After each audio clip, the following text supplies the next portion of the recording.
Sabaïdi les proches, sabaïdi tout le monde. J'espère que vous allez bien. Moi, écoutez, ça va. La dernière fois que je vous parlais, j'étais à Luang Prabang. Je vous disais que j'allais encore rester un petit peu dans cette ville pour profiter. Du coup, dans cette fameuse guest house avec ce matelas de pierre, j'y ai passé 2 nuits. J'ai eu mon DJ incroyable jusqu'à minuit chaque soir. J'étais ravie. Mais non, plus sérieusement, j'étais bien contente de partir. Entre-temps, j'avais fait mes petites recherches pour aller dans une autre guest house. Certaines m'ont annoncé des prix qui ne me convenaient pas.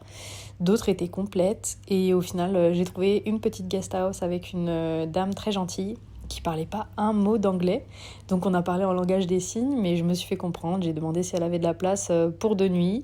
J'ai demandé le prix, elle m'a annoncé 300 000 la nuit, ce qui me paraît honnête pour une ville aussi touristique et pour être dans une chambre avec salle de bain privée. Donc voilà, j'ai demandé à voir la chambre, c'était parfait. Donc je lui ai demandé de me réserver une place pour le lendemain. Et le lendemain, j'y suis allée. Et vraiment, la chambre était très très bien. Un grand lit, confort, avec des draps propres. Oui, c'est important de le souligner parce qu'il y a des chambres, franchement, parfois c'est pas très très propre. Et voilà, en plus dans cette chambre, j'avais une belle vue sur les montagnes au loin. Donc non, franchement, très très contente. J'ai profité ensuite de la ville. J'avais trouvé un petit restaurant, un couple qui tenait ça, très gentil, qui faisait des ramen. Et donc, il faisait vraiment les nouilles maison. Et il les faisait devant le client. Et honnêtement, c'était délicieux. J'ai pris un ramen végétarien. Dedans, ils y mettaient aussi un œuf braisé, ce qui donnait un goût vraiment atypique. En tout cas, moi, j'ai beaucoup aimé. C'était une belle découverte. Et voilà, le reste du temps, j'ai profité de la ville, je me suis baladée, j'ai été au night market, j'ai vu aussi un super beau coucher de soleil dans un bar qui donnait, un bar-restaurant qui donnait sur le fleuve, donc on voyait les bateaux et les gens qui font des croisières comme ça sur la soirée pour voir le coucher de soleil. On voyait aussi les bateaux qui faisaient la traversée pour les locaux, voilà, qui viennent chaque jour travailler, qui certains mettent leur voiture aussi dessus. Donc non, franchement, c'était très très sympa. En tout cas, moi, j'y ai passé un très bon moment. Et puis voilà, j'ai aussi mangé dans différents restaurants. J'ai fait 3 restaurants indiens. Non, 2 restaurants indiens, pardon, parce que le troisième, il m'a pas inspiré. Mais du coup, ouais, j'ai mangé 3 fois indien. Non, franchement, c'était très très bon. Et c'est vrai que c'est compliqué. À chaque fois, je dis ouais, je vais manger local, je vais essayer de faire attention aux dépenses et tout. Mais étant donné que moi, mon premier plaisir, mon premier kiff dans la vie, c'est vraiment la nourriture. Donc au final, une partie de mon bonheur passe par là. Donc moi qui adore la cuisine indienne, ouais, j'avoue que j'ai tendance à me faire plaisir. Et puis d'un autre côté, je me dis, en France, quand j'y suis, je me prive justement pour faire ces économies et pouvoir profiter en voyage. Et quand je vois le prix au final que ça coûte de manger dans des restaurants qui proposent de la nourriture autre que locale, honnêtement, je me dis, allez, c'est maintenant que je dois me faire plaisir, quoi. C'est pas en France. Donc voilà, j'ai profité comme ça. Ça m'a fait du bien. Et du coup, pareil, je vous avais dit que je m'étais renseignée un peu sur le slow boat, donc le bateau qui mène jusqu'à la frontière thaïlandaise. Au final, j'ai été dans 3 endroits différents et c'est bien parce que le prix à chaque fois était dégressif. Comme quoi, il faut toujours se renseigner un peu dans plusieurs endroits. Parce que le premier monsieur m'avait annoncé 1000 kips pour le billet du bateau. Ensuite, le deuxième endroit m'a annoncé 700 000 kips. Donc voilà. Et puis au final, le troisième endroit, c'était une petite guest house qui proposait pareil le billet du bateau, mais à 489 000 kips. Et en regardant un petit peu les avis, les commentaires sur Google, les gens disaient que c'était le moins cher qu'ils avaient pu trouver. Et puis voilà, le monsieur, je l'ai trouvé très gentil. Il m'a annoncé aussi que le pick-up venait me chercher à ma guest house. Donc au final, voilà, j'ai réservé avec eux et ça s'est très bien passé. Du coup, j'ai quitté la ville et donc je n'ai pas non plus vu la cérémonie avec les moines. Honnêtement, je n'ai pas du tout eu la foi de me lever vers 5h, 5h30 pour aller voir ça. Et je n'ai pas de regrets là-dessus. Donc voilà, je suis partie de cette ville. Le pick-up est venu me chercher à ma guest house et il m'a emmenée du coup avec d'autres personnes jusqu'au slow boat. Et arrivé là-bas, on est vraiment avec les locaux, quoi. C'est des vieux bateaux, des grands bateaux. Quand on arrive donc dans le bateau, on doit retirer les chaussures. Je trouve que c'est pas mal du coup au niveau, enfin c'est un peu mieux niveau propreté, à part quand on va aux toilettes, mais heureusement ils mettent des claquettes à disposition. Mais voilà, il y avait pas mal de locaux, quelques touristes, et puis on avait chacun une banquette au final. Et c'est assez confort parce qu'au final c'est des banquettes qui sont démontées, je pense, des voitures ou des minivans. Donc ça reste confort, on peut mettre le dossier en version un peu plus allongée ou quoi. Donc non, franchement c'était top. Et voilà, on était partis et c'est assez doux. Il n'y a pas de mouvement de vague étant donné qu'on était sur le Mekong. Et non, franchement, j'ai vu des paysages incroyables. On a vu beaucoup d'animaux profiter de la nature, que ce soit des vaches, des buffles qui étaient dans l'eau, qui faisaient bronzette. Donc non, franchement, c'était un kiff de pouvoir voir ces animaux libres et profiter comme ça. Et pareil, sur les paysages, ouais, c'était magnifique. Vraiment, vraiment, je me suis régalé les yeux. J'ai passé la journée à regarder, à écouter des podcasts et de la musique, parce que j'avoue que sinon, sur le bateau, le bruit du moteur est bien présent. Mais voilà, au final, on n'a pas eu de soucis, on n'est pas tombé en panne. Et donc, pour le Laos, qui est assez compliqué en termes de trajet, franchement, je suis très contente. Et voilà, au final, la journée est passée assez vite. Je me suis même offert une bière en fin d'après-midi, parce que sur le bateau, ils vendent des snacks et quelques boissons. Et donc, je me suis pris une bière, et c'était l'un de mes apéros les plus atypiques. Non, honnêtement, c'était un très très bon souvenir. Et puis voilà, vers, je crois, 17h30, 18h, on est arrivé au village pour y passer la nuit, le village Pak Beng. Et sur le bateau, du coup, on y a passé quand même du temps, puisqu'on était parti le matin à 8h30. Donc voilà, on a fait 8h30, ouais, 17h30, 18h. Et arrivé sur ce petit village, du coup, j'ai marché. J'ai demandé à une guest house le prix. Donc, ils m'ont annoncé 300 000 kips la nuit, ce qui est assez cher. Et de toute manière, étant donné que c'est le village où tout le monde passe la nuit, ils en profitent sur les prix. Donc bon, j'ai demandé à voir la chambre, j'ai dit ok. Et ensuite, je suis allée manger, mais pareil, les petits restaurants annonçaient des prix assez élevés. Mais bon, j'ai choisi un resto où j'ai pris une salade de papaye et des nouilles au tofu avec un smoothie mangue. Et honnêtement, c'était cher pour ce que c'était. Ce n'était pas très bon. La salade de papaye, ils avaient mis une espèce de sauce au poisson dedans. C'était... Mais bon, voilà. J'étais contente de quand même pouvoir manger un vrai repas après avoir fait que grignoter sur le bateau. Et puis ensuite, je suis allée me coucher. Et au final, la chambre n'était pas franchement top. En tout cas, les draps n'étaient pas vraiment propres non plus. En tout cas, je sais que la couette et la housse de couette n'avaient pas été changées. Et l'odeur n'était pas folle non plus.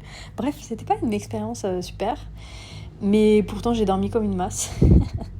Et voilà, du coup, le lendemain matin, je suis allée prendre un petit déjeuner. J'ai demandé un pancake. J'avais demandé aussi un sandwich aux crudités pour pouvoir avoir au moins ça sur le bateau. Et voilà, on a repris le bateau. Cette fois-ci, par contre, on a changé de bateau. Mais il était tout aussi confortable. Ça reste dans le même esprit de toute manière. Et voilà, franchement, la journée s'est bien passée. J'étais un peu plus KO, j'avoue que j'ai dormi sur le bateau, j'ai eu des moments d'absence. Je m'en rendais compte parce que la musique n'était plus du tout la même, ou alors le podcast, à un moment, je sais pas, il devait élever la voix ou quoi, ça me réveillait en sursaut. Mais voilà, franchement, encore une fois, c'était des très beaux paysages. On a eu un coucher de soleil incroyable. Et non, franchement, je ne regrette pas cette expérience. Moi qui aime voyager tranquillement, et là, pour le coup, c'était confortable. Il n'y avait pas des routes cabossées, ou alors il n'y avait pas le train avec des sièges super durs et avec des gens collés serrés à côté de moi. Non, là, franchement, j'avais une banquette pour moi toute seule. Et c'était royal. Franchement, ouais, ça a été mon meilleur voyage au Laos, au moins ça de positif. Et franchement, pour revenir sur le Laos, effectivement, c'est pas un pays avec lequel j'ai spécialement accroché au niveau de l'ambiance, du ressenti. Mais à côté de ça, j'ai vu des paysages incroyables. Quand je repense aussi aux bateaux ou aux paramoteurs que j'ai pu faire à Vang Vieng, bah voilà, pareil, c'était magnifique. Et ça reste des souvenirs incroyables. Mais à côté de ça, c'est plus le côté humain où voilà, je pense que c'est pas un pays qui m'a autant marqué que certains autres pays que j'ai pu faire. Et voilà, mais je suis contente de l'avoir fait. Et arrivé du coup à la frontière avec la Thaïlande, on a pris un tuk-tuk qui nous a menés du coup jusqu'à la frontière. On a payé 50 000 kips.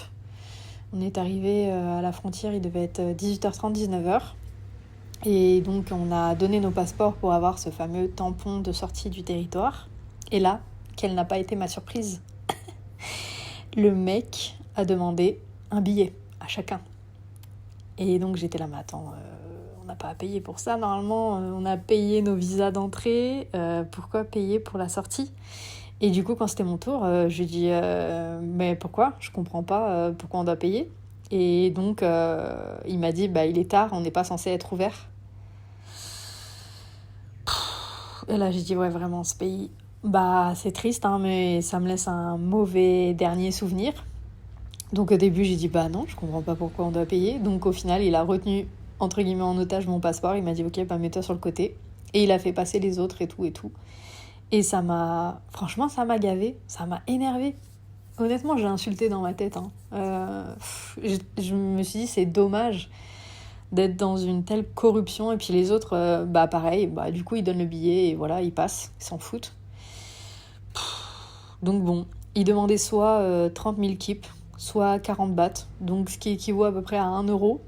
Et j'avais pas envie de lui donner ça. Et dans mon sac, je me suis souvenu qu'il me restait des dollars du Cambodge. Et j'ai regardé, 1 dollar, c'était un peu moins que 30 000 kips ou 40 bahts.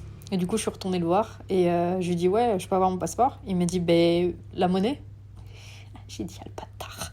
Mais bref, et je lui ai dit, j'ai 1 dollar. Il m'a dit, ok. Et il a pris. Évidemment qu'il a pris, de toute façon, quelle que soit la thune, il aurait pris. Donc bon, j'ai récupéré mon passeport. Et dans ma tête, je me suis dit, mon gars, si je pouvais te dénoncer, mais je le ferais à un tel point. Je supporte tellement pas l'injustice.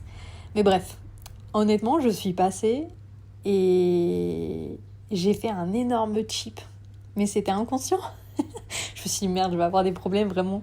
Ils vont m'emmener en prison. Parce que outrage à agent. Mais ouais, sur le moment, franchement, je l'ai fait sans réfléchir. Et bref, je suis passée. De l'autre côté, du coup, on devait prendre un petit bus qui traversait le pont de la frontière entre le Laos et la Thaïlande. Soit disons le pont de l'amitié. Oui. Ça a coûté 30 000 kips. Donc pareil, ouais, ça équivaut à 1 euro. Donc voilà, on est passé et arrivé côté Thaïlande, qui pourtant était un peu plus tard dans la soirée aussi. Non, tout s'est très bien passé. L'agent a demandé à chaque fois le passeport, les empreintes. Et puis il a fait le tampon d'entrée sans demander de billets et avec un grand sourire. Donc heureusement, ça m'a fait redescendre un peu dans ma colère et où je me suis dit bon, j'espère que ce voyage en Thaïlande commence mieux. Et pour la suite, je vous en parlerai dans un autre post. Mais en attendant, je vais finir cet épisode sur le Laos. Et vous parler aussi du budget du coup que ça m'aura coûté pour ce voyage. En tout, j'ai passé 19 jours au Laos. J'y ai fait 4 villes, comme je vous avais dit dans un autre épisode. J'ai fait Pak Se, Savannakhet, Vang Vieng et Luang Prabang. Et donc, pour les hébergements, j'en ai eu pour 158 euros. Pour les restaurants et boissons, en tout, j'en ai eu pour 197 euros. Ensuite, pour le tourisme, le bateau et le paramoteur, j'en ai eu pour 81 euros. Pour les transports, sachant que j'ai pris bus local, train et donc slow boat, j'en ai eu pour 57 euros. Pour ce qui est du visa et du forfait téléphone, j'en ai eu pour 48 euros. Ensuite, pour les massages, j'en ai fait 6 et ça m'a coûté 37 euros. J'ai fait quelques courses. Je pourrais plus honnêtement vous dire quoi, mais j'en ai eu pour 24 €. Et ensuite, pour les frais de retrait à la banque, en tout, j'en ai eu pour 11 €. Donc à chaque retrait, il y en avait pour 30 000 kips, donc à peu près 1 €. Et j'ai toujours retiré chez la banque BCEL. Et ensuite, en souvenir que j'ai pu acheter sur les night market, j'en ai eu pour 7 €. Et pour terminer, les lessives, en tout, j'en ai eu pour 7 € également. Donc on arrive à un total sur 19 jours de 627 €. Donc ce qui fait 33 € par jour. Donc je n'ai pas du tout... Je n'ai pas du tout respecté ce que j'avais dit dans le bilan du Cambodge où j'avais dit je vais me rattraper au Laos et tout machin. Non, pas du tout. Encore une fois, je dépasse mon budget parce que honnêtement, j'aimerais être au plafond maximum de 30 € par jour, voire moins. Mais voilà, sur le Cambodge et le Laos, je n'ai pas réussi. Je l'avais réussi pour le Vietnam. Et on verra bien ce que ça donne pour la Thaïlande, écoutez. En attendant, je vous fais des bisous, prenez soin de vous et je vous dis à la prochaine. Ciao!